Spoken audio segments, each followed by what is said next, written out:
I think let me start with a bit of an overview.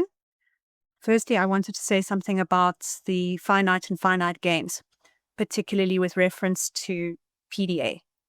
So one of the ways we can look at a lot of what happens with PDA is that we already know the thing that PDA crashes to the safety card and crashes the safety card really, really easily. But another way to look at it is it's very difficult for the PDA brain to hold on to the infinite mode, to remember that there is tomorrow, that there is a bigger context. It's very, very easy to hyper focus, kind of get tunnel vision.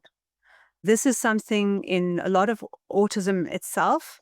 It's just with PDA that tunnel vision, that hyper focus can very much collapse the ability to focus on the infinite game. So if we look at a lot of the questions that people have raised today, quite a few of them have to do with this. So for example, the child who chooses to go on the walk up the mountain, but then when they get there, they hyper focus on maybe it seems very high and they start to feel a little scared of the heights, or maybe their feet are getting sore. Maybe they start worrying about the fact that we haven't turned around to go home yet and how far will they be. Maybe they see the chains and the ladders and they become afraid and they don't know if they'll manage it. Then for myself, for example, I might slow down or, take a deep breath or think carefully about how to do it or look at the view or, but instead the PDA brain starts zooming in on whatever it is that's uncomfortable or frightening or feels overwhelming or uncertain. And then that becomes the whole reality. And it's very, very difficult for them to zoom out again from that picture. I wanted to just zoom in here as well, because this came up a few different times. This idea of, that question that came up about the PDA telling you everything about this thing that they can understand perfectly in their head because it's zoomed in like this and they can see all the details, they can imagine the details, they've got the whole concept, they know what they're talking about, and they feel like they're communicating it to you very clearly. But then, of course, you don't see it the way they see it. And it's difficult for them to get that bigger picture that you can't see into their heads, and that's okay. It's more frightening, right? Because I can see it. I'm trying to reach you. The relatedness is going down because, oh no, I didn't reach you, right? And it's also just difficult to keep that bigger picture because I'm focusing on what I'm telling you and I'm in that world. And now you're not understanding. That's a zooming out. It's a bigger, wider picture, right? It's an infinite game. It's including another perspective, right? Rather than just the finite game. Here's what I have to communicate. I'll manage or I won't. I didn't manage. I lost. Cards down. Boom. Right? So this crash that we see, for example, also, with the 15-year-old not being able to manage, melting down, not being able to manage the things that we expect a 15-year-old to manage. Again, if we look at it from that perspective of, crashing into that finite perspective of can I manage this, can't I manage this, rather than being able to focus out on the infinite. So this is also then why it's so important for us to be able to anchor the infinite mode. Because it's almost like with PDA, when the PDA is still busy learning to master themselves, and they will learn to master themselves if they're appropriately supported. But while they're still learning that, it's almost like it's a two-person system a lot of the time. So the PDA is not going to manage to hold the finite game inside the infinite game. They're going to hold the finite game. And then you come and you hold the infinite game. And then you've got the finite game inside the infinite game, right? The difficult part about that is our mastery, right? Because we might have learned to master our own nervous systems to quite a high degree, but we start losing it because they're losing it. And especially if we're a parent, We want our children to thrive and be safe and be fine and grow and learn and manage. And then our safety gets triggered when they're not managing. And then we lose our grip on the infinite game because they lost theirs. And then we're both in finite and we're trying to make it be all right with our child. Or not. Can I? Can't I? Right? And now we've got two people playing different finite games in a zoomed in mode, and it's just going to all collapse. So this is where we need to practice holding that infinite game. And it's okay that our PDA is going into finite mode because we're the one who's got the job to hold the infinite, right? We don't have to rush them to learn to hold the infinite because they will. Every time we hold the infinite game for them, they feel it. They get more of a sense of it being there. And over a lot of time and many repeated experiences of it's okay, when I feel like it's not okay, but it is okay, those experiences add up. And over time, they start being able to trust that the infinite game is also there. This is why I wanted to start this whole course with looking at our own cards and raising our own cards. Because when we can raise our own cards, all children, not just PDA, but especially PDA, can also learn from being with us what it feels like when the cards stay up, when they could go down. Right. Okay, so just to expand there, is there anything I can do to help the negativity is one of the particular questions that came in there. To a little bit, you can name it, especially at age 15. 15's already, got abstract reasoning. So it can help a little bit to have comments like, yeah, this was a difficult day today. Maybe next time will be easier.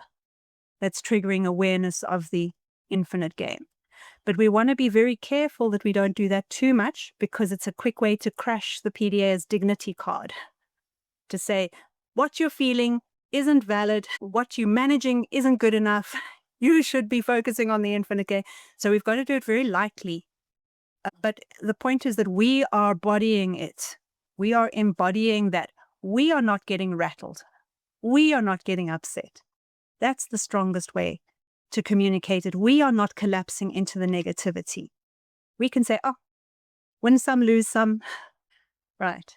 That's what helps the negativity, but it's not going to help in the moment necessarily. And we've got to be careful we don't get into that finite game of going, I have to get him from being so pessimistic now. I have to get him more positive now. That's a finite game again. If I can anchor, he'll get more positive as time goes by. Right? But yes, it is a characteristic of PDA to see the danger, see the problem, see how things could go wrong, see the parts that are going wrong. That is a characteristic. That's part of the problem with perfectionism, why the competence card crashes so easily. I don't count the 90%, I count the 10%, right?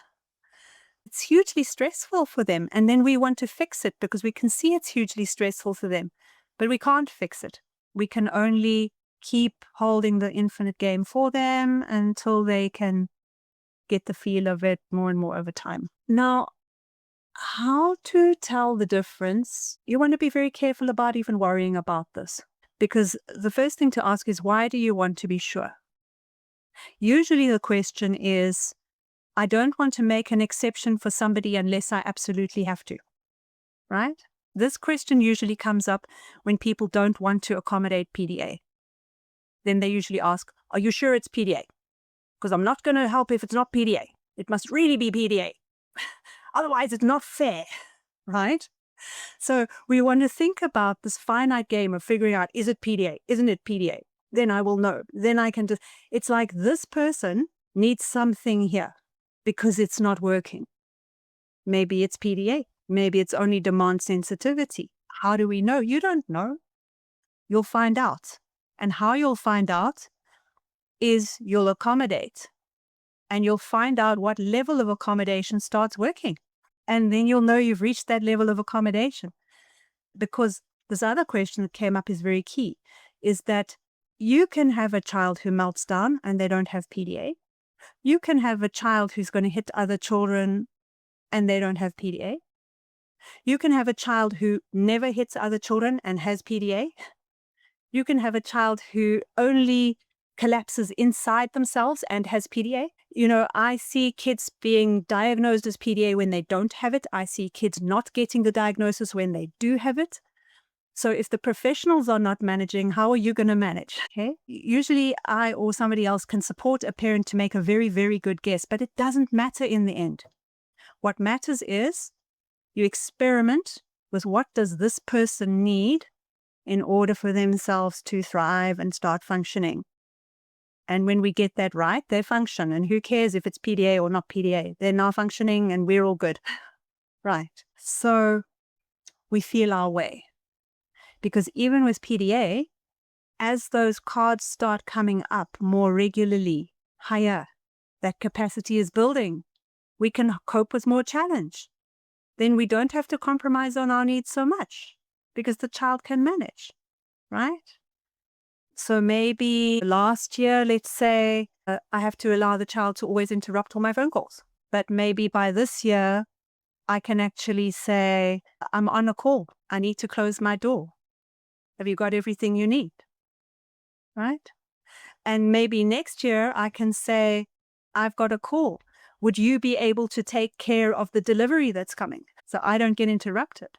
That can all be PDA. But the point is, you are raising the challenges along with the readiness of the person to tackle those challenges. Okay. I want to pause there for feedback on whether that has answered that part of the question or if something's unclear. So how does that land with you? So if you think about where the problem starts with, in the finite game, we have our rules. Yeah?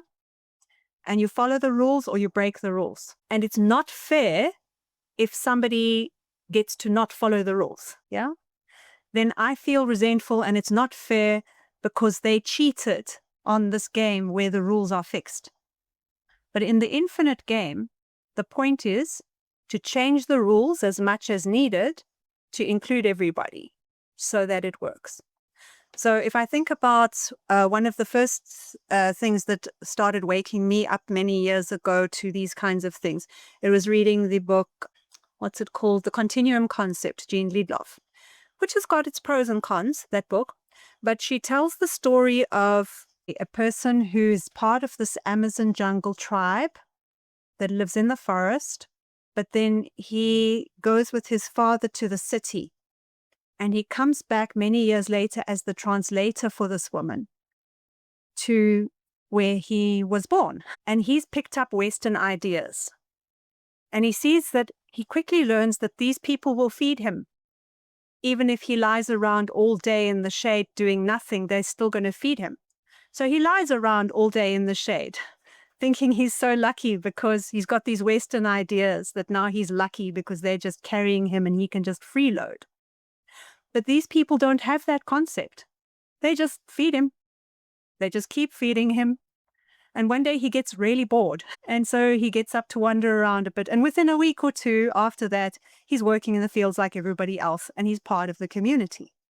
So when our community is joyfully working together, because this is what we do, and this is how we connect, and we enjoy it, we bring joy into it. It's fun to join in. It's great to feel useful. It's great to feel like I'm a part of this and that I'm contributing. It's actually a deeper human need to feel competent, right? And related and have dignity, because that also makes my safety. So my autonomy naturally wants to choose what's going to make those other cards come up.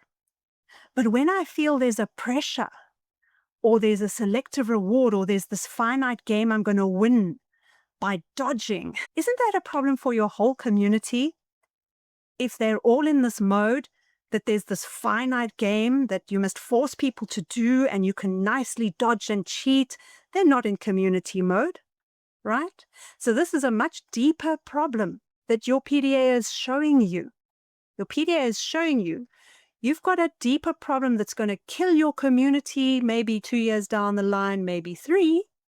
But if your community stays in that mode, oh, we have to have the rule, you have to follow it. If you don't, we're going to force you. And then we've got to make this exception. And then who is it fair for and who is it not fair for? Your PDA is showing you, deal with this now, early. Fix it now. Get into infinite mode together. How do we play this community game so that it's actually joyful? So we see this in families with chores as well. The family that comes in is like, you have to do your chore. You can't have your screen time till you've done your chore. I'm teaching you that chores are not fun, right? The family that comes in and says, oh, no, don't worry. I don't mind doing the dishes if you're not in the mood. And I'm going to sing while I'm doing it and listen to some comedy and have a good laugh, you know. Or you could come and chat to me while I do it, right? Next thing, they're joining in. So this finite and infinite mode, we've got to watch which one we are in.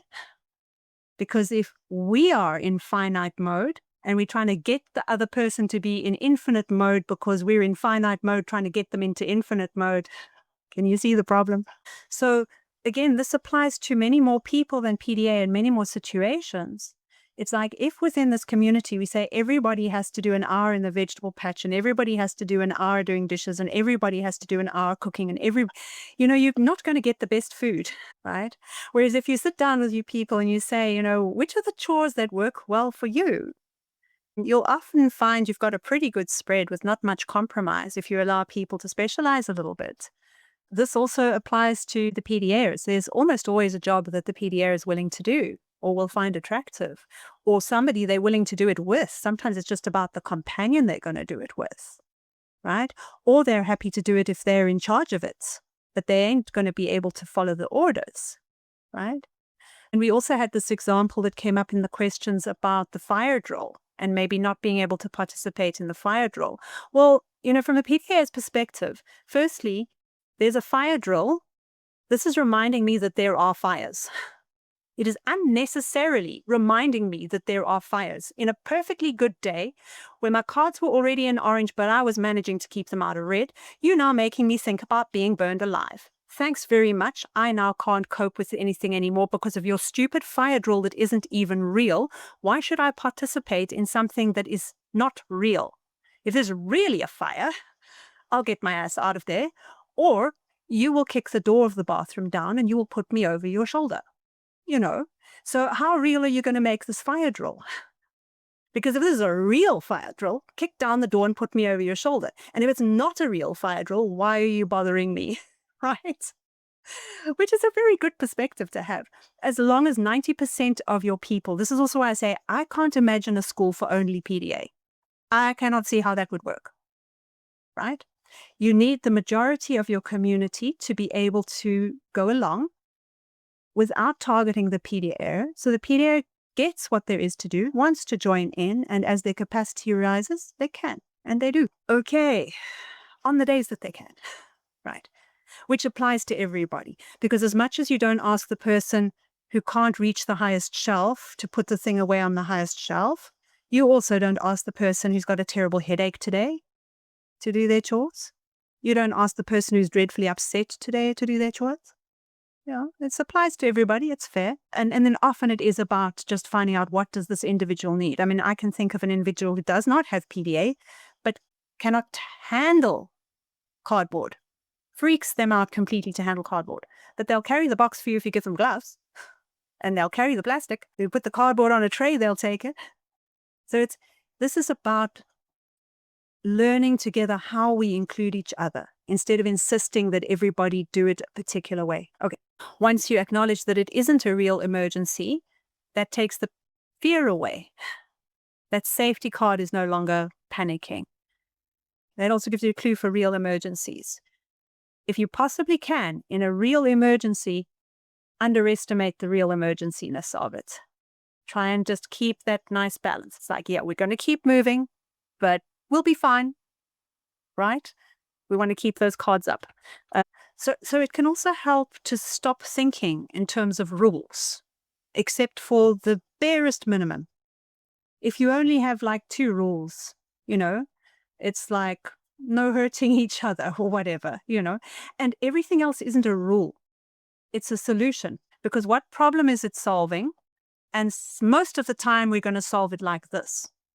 But there's going to be times when that doesn't work, and then we want to solve it a different way. Whereas when we follow a rule and the situation changes, we're stuck because the rule doesn't fit that situation anymore, and now we're stuck.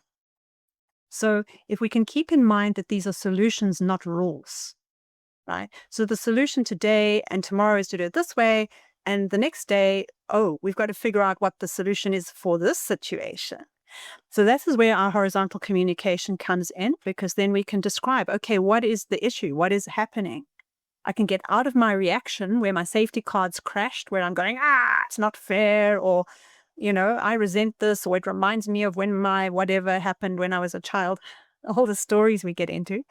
We can just describe what is actually happening without that loading. And then we can look at what's going on, what does each person need, and then how can we solve this so that those needs are met? And it's a fresh solution. It takes a little bit longer to get there, but you sustain the infinite game instead of trying to solve it with that finite game, and then you lose the infinite game. You know how many communities open and close? I'm sure you do. It's because of this. Yeah, and this is why, because they don't manage to make this shift, right? So, so the moment that you start feeling like you've got the solution, then you've gone into a finite game. This is the solution. This is now what will work. This is now what we do. So you remind yourself, hang on a second, an infinite game, we're happy to play. We are prepared for the unexpected in the infinite game. We are prepared to be creative and enjoy engaging with each other and solving again.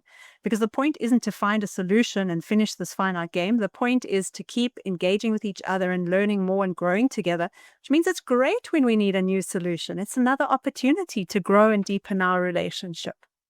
Right, so that applies to families, to every situation.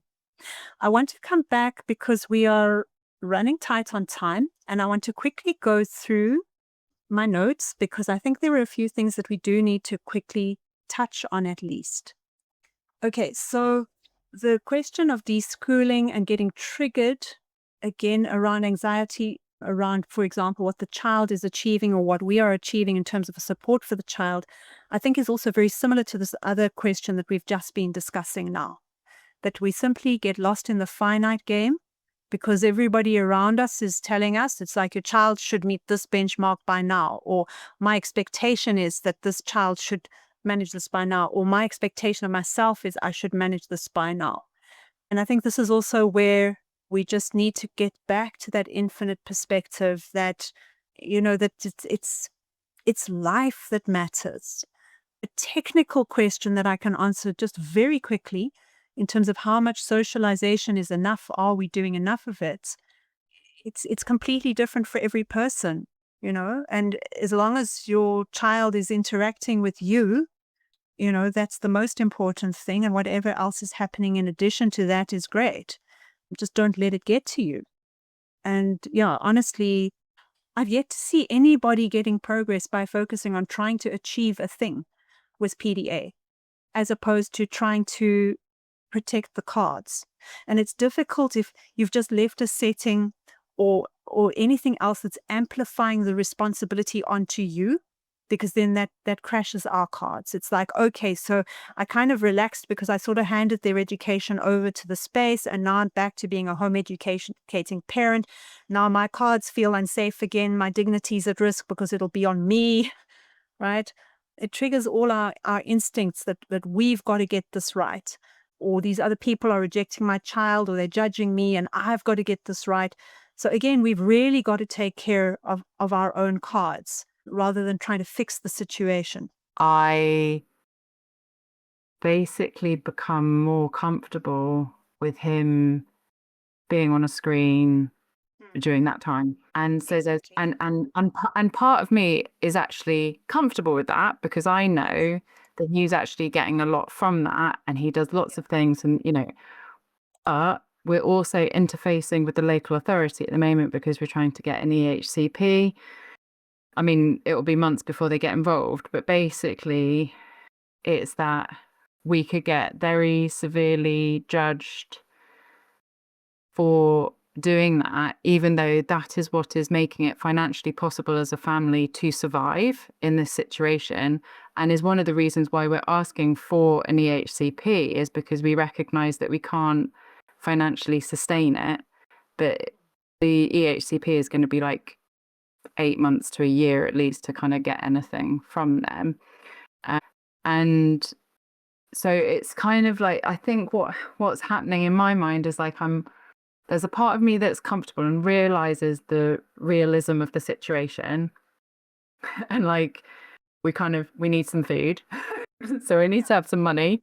So I need to be able to work. And that means like, and I can work from home, but that means I can't be available to him during those hours. And that's just how it is. And to be comfortable with that, but also having to be sustained enough within myself to then be bolstered enough to cope with the judgment that will come from the outside in relation to that situation, or what I perceive will be the external judgment against me or us in that situation. And I think I thought I'd tackled that in myself, but now we're back here like at a position which is kind of, it feels like it's going backwards in terms of what the external people might consider as okay.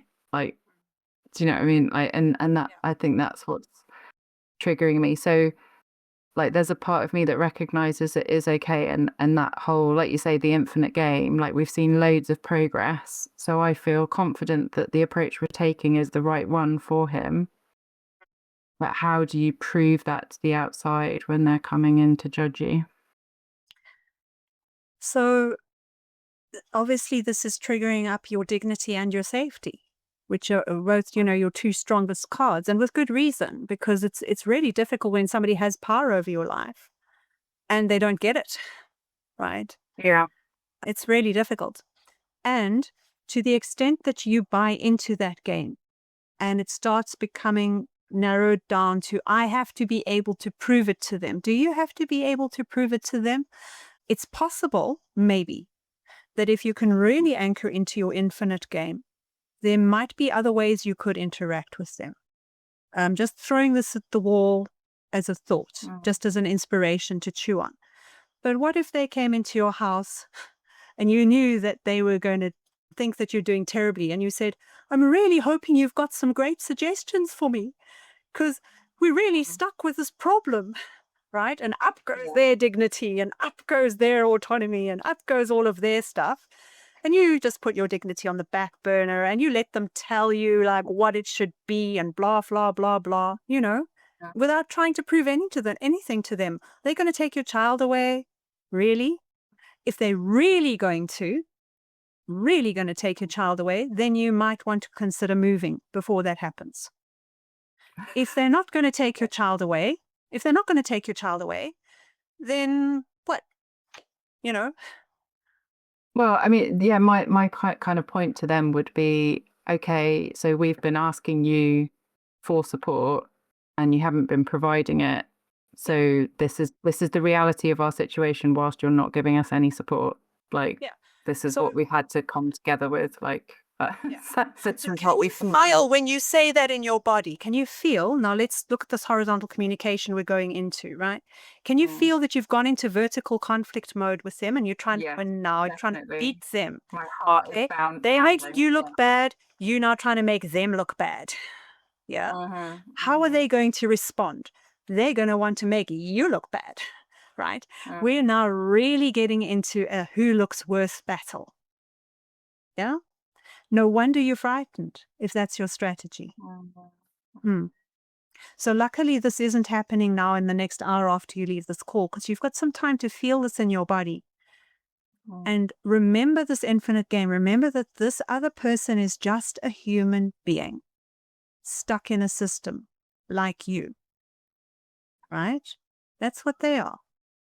How can we make space for their needs and your needs in the interaction that's coming, rather than coming into that ready to beat each other up? because that can make all the difference. Yeah. Yeah. And, we do that. It's I think understandable. It's just not helpful. really, yeah. Yeah, no, I get it, and it's really difficult as well because I don't know what it's like in other countries, but in the UK in particular, we are in like a total shitstorm of reform. And like we've had like MPs in Parliament talking about how send children are a burden to society just last week, and it's awful. And so, and there's even been a research paper talking about how our services like education, health, and social care are actually traumatizing the families that they're meant to be supporting. Like their system is actively traumatizing children and families. So it's like even when you go in trying to be collaborative and horizontal, you just get whacked for it. Like it's pretty dire. Like I wouldn't, like, having worked within that system, like I'm horrified. Like I'm genuinely horrified at how it is being played out. And like you say, a lot of the employees are stuck within a system that they can see is broken as well. Yeah. So I suppose that's it. You can kind of go horizontal and they're like, the system is broken. How are we going to navigate this for this child in the best interest of this child? Exactly. Now you're there. It's not you haven't provided and so we've got this problem. It's like, wow, okay, so I get that you're also struggling with this. What is it that you need out of this session? Let me find out what your needs are out of the session. What do you have to fill in? What do you have to report? And I'm also hoping that you've maybe got some suggestions for me, because this thing is going to take 8 months. What can I do to speed that up? Because heck, we've been having to rely on Minecraft. I don't want to have to rely on Minecraft if they're going to be judgmental of that. It's like, what can you help me with that I don't have to rely on Minecraft? Right? Yeah. It's the same content, but it's just changing the pitching of it. Yeah, it's going back To be able to engage. Yeah, in order to be able to engage in a mutual collaborative way, even if you know that they don't have very much to offer and you're just trying to get them off your back, you can still do that in a mutual collaborative way. Something good might come of it. Might get surprised. You never know. Yeah. Yeah. And I really do hope that Britain turns around fast. I'm seeing that little island. I'm not going to get starting to talk on my take on that in this session, but sometime I'll get to that when I think happened with Britain. Whoa. Yeah, It's fascinating from a historical and finite games perspective. It's fascinating. Britain. Yeah. We'll get there. Thank Okay. you. All right. Okay, multitasking and sacrificing your own needs for the child. You started to bring that up right there. And yes, with PDA, that is extended, right? We all know this with a baby. It's a no-brainer with a small baby. Although, again, our culture wants to encourage parents to go, out partying when the child is like 1 month old and put them in daycare at 3 months. We know that's terrible for the child. Worst thing you can do. So most of us in this setting, on this call, understand that when there's a baby, you sacrifice your needs for the baby. That's how it is, right? You have your tea cold, you go to the toilet when you can, With PDA, that is extended. Okay? So the good news is that's how it is. The bad news is that's how it is, right? So we have to become very creative in terms of finding ways to meet enough of our needs enough of the time. Because I can tell you this, if we get into a competition with that child, a finite competition to try and make sure our own needs are met, it will take a much longer time before they are. To the extent that we can get into that infinite mode of, it's like, this won't last forever. There will come a time when I get to sleep in my own bed. There will come a time where I don't have to get up in the night. There will come a time when I don't have to throw away 3 different versions of a meal because none of them worked, right? These times will come, okay? It's not going to last for 30 years, this problem, and find ways to keep our resilience up. The quicker we do that, the more our nervous system relaxes, the more we're signaling safety to the child, the more their capacity rises, the more they can actually allow us to meet our needs. So the quickest way towards meeting our needs is to surrender our needs. Right. It's the irony. But that is how it is. Sorry. We're with you. You can cry on our shoulders. Yeah. So for people who are not a PDA parent, please hear what I've just said to all the PDA parents. These people do not need your judgment. They desperately need your support. Right? Please. The quickest way for you to have less problems with their PDA child is for you to support the parent. All right. I want to quickly try and get to Ernest's question here. And we are in the last couple of minutes. Ernest, I've also opened up a thread in the horizontal communication area for this question. And I'd really like to encourage everybody to get into the horizontal communication material, because as soon as you've gotten into that, we can start doing these nice text chats around it. It's like, this is how we could model it. This is how we could play with it. I want to quickly give a warning, though, for the PDA parents. Please do not start practicing with your words, with horizontal communication with your child at this stage. Do not do it, right? You're more likely to crash their cards than support them. It's very, very easy for a PDA to feel their dignity card drop because you're trying to empathize with them. They feel like you're putting them in a box or trying to see into their brain or trying to tell them what they feel, right? You want to use the horizontal communication inside yourself. You want to use it silently. You want to use it to analyze what happened or to plan how to do something. You want to use it to shift your mode.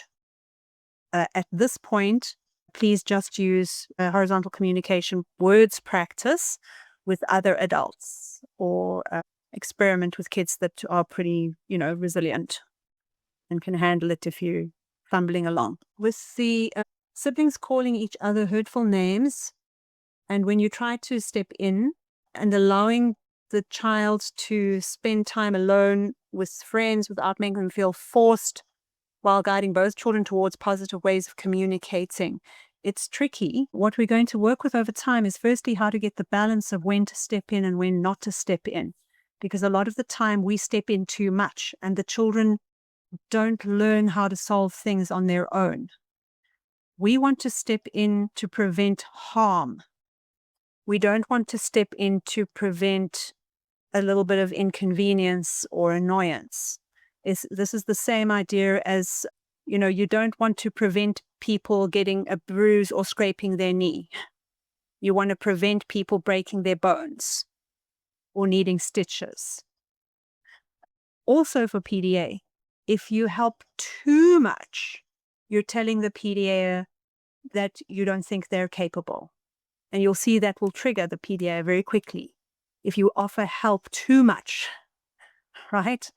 They can melt down because you offered to help them, because you're telling them they're not capable, that they won't manage, that they desperately need you. And that feels very unsafe, right? But for any child, helping too much is going to lower their cards, not raise it. Now, what is too much? Well, that's difficult, right? Because that depends on the child, the situation, and everything that's happening. But maybe just for the next couple of days to practice looking carefully and going, do I need to step in? What you can do is you can practice your first step in horizontal communication.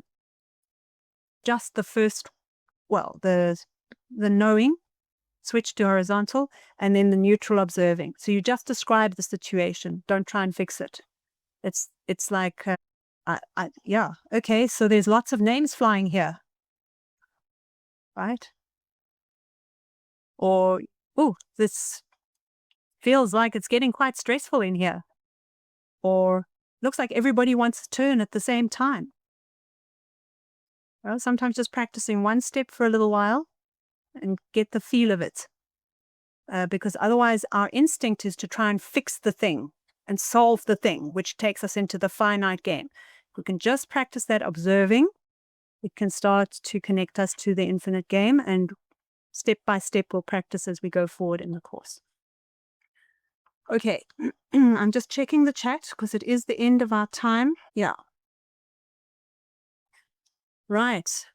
We are slightly over time, but we can run another minute or two. If there's anything that we've been talking about that I have forgotten to touch on, please speak now or forever hold your peace. And if there's anything that wasn't clear in what I said or that you need to clarify, now's the time. Anybody? Did I get to everything on the list in the end?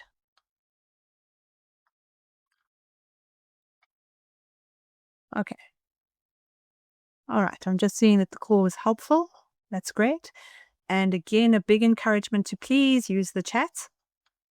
There's still lots and lots of space in the text channels, and there's lots we can do there. And the other advantage of doing things in the text channels is that then people can see it anytime, even next year, and keep learning from it. Okay, then everybody who's able to unmute or put your camera on, let's do that to say goodbye and just connect with each other and give everybody lots of love. And next week I'll see you and we'll tackle the horizontal communication. Please do review it. If you've done it before, go through it again and let me know if you need a new link.